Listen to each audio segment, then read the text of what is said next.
শহীদ ওসমান হাদির গ্রাফিতির উপরে কালি মেরে যদি শহীদ ওসমান হাদিকে আড়াল করে যেত, তাহলে আজকে 30তম দিনে এসে ওই জনতাকে এখানে পাওয়া যেত না।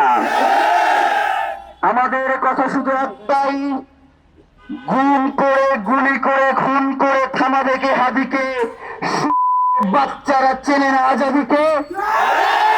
প্রিয় ভাইরা, আজকে 30তম দিন, এখন পর্যন্ত সরকারের পক্ষ থেকে এমন কোন সুস্পষ্ট আশ্বাস তারা দিতে সক্ষম হয় নাই, যার কারণে এই জুলাইয়ের জনতা আশ্বস্ত মনে ঘরে ফিরে যেতে পারে।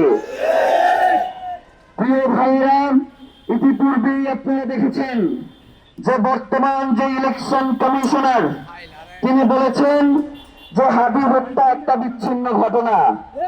আমরা রাজনৈতিক দলগুলোর কাছে জানতে চাই, হাদি ঢাকা 8-এর গুরুত্বপূর্ণ একজন আসনের প্রার্থী ছিলেন। সেই সাথে জুলাই পরবর্তী আন্দোলনে জুলাইকে যারা ধারণ করেছেন তাদের মধ্যে হাদি ছিলেন অন্যতম।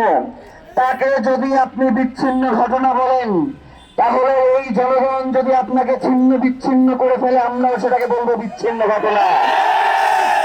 রাজনৈতিক দলগুলো এখন পর্যন্ত এই ইলেকশন কমিশনের অধীনে কিভাবে তারা নির্বাচন করতে এখন পর্যন্ত সচেষ্ট হয় আমার বুঝে আসে না।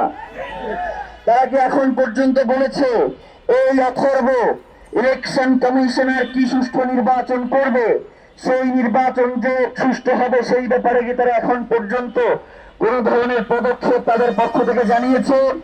তারা কি বলেছে যে এই ইলেকশন কমিশনারকে আমরা মানি না?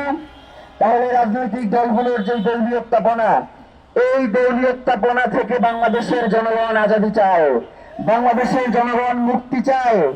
গতকালকে আপনারা দেখেছেন যে বাংলাদেশে একটি রাজনৈতিক ছাত্র সংগঠন নেতা তিনি কি বলেছেন? তিনি বলেছেন যে হাদির 5ই আগস্টের পূর্বে তার অবদান কি? হাদিরা কোনোদিন ফুটেজের রাজনীতি করে না, হাদিরা কোনোদিন ফুটেজের রাজনীতি পছন্দ করেন না। এরপরেও অসংখ্য ভিডিও আপনারা দেখেছেন, গতকালকে সোশ্যাল মিডিয়াতে ছড়িয়েছে যে প্রত্যেকটা ভিডিও 5ই আগস্টের। হাদি কোনোদিন চিন্তা করে নাই যে তাকে ভিডিও দিয়ে প্রমাণ করতে হবে তার আজাদির এই লড়াইকে। হাদি একটা কথাই বলেছেন, জান দেবো জুলাই দেবো না।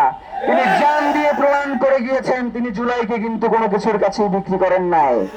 প্রিয় ভাইরা, একটা কথা আমরা আপনাদেরকে বলে যাই, এই কথা যে শুধুমাত্র আমাদের একার কথা, ব্যাপারটা এমন নয়। ওসমান হাদি যেই লড়াই শুরু করেছিলেন সেটা কি শুধুমাত্র তার একার লড়াই? এটা তো বাংলাদেশের স্বাধীনতা সার্বভৌমত্বের লড়াই, এটা ইনসাফের লড়াই, এটা এই প্রজন্মের লড়াই, এটা ইসলামের লড়াই, এটা ইনসাফের লড়াই, এটা ইনকিলাবের লড়াই। এটাকে কোনোভাবেই দল মত এবং গোষ্ঠীর মধ্যে আবদ্ধ করা যাবে না। আমরা এই সরকারকে স্পষ্ট করে বলতে চাই, আপনি যে চার্জশিট দাখিল করেছেন সেই চার্জশিট এখন পর্যন্ত আমাদের যারা টিম রয়েছে তারা পড়াশোনা করছে এর ব্যাপারে। এর ভিতরে আমরা এখন পর্যন্ত যা দেখতে পেয়েছি, বাপ্পি নামক এক কলা গাছকে সামনে এসে মূল ঘটনাকে আপনারা আড়াল করবার চেষ্টা করছেন। এই জনগণ কি আপনারা বোকা মনে হয়? যেই জনগণ জুলাই ঘটিয়েছে সেই জুলাই জনতার দায় যেহেতু আপনারা নিচ্ছেন না, এই জুলাই জনতার কোনো দায় নাই আপনাকে ক্ষমতায় টিকিয়ে রাখা। তাদের কোনো ঠেকা পড়ে নাই আজীবন তারা রাজপথে রক্ত দিয়ে যাবে, আর আপনারা বারংবার তাদের রক্তের উপর দিয়ে ক্ষমতায় গিয়ে এই সব সুশীলগিরি ফলাবেন।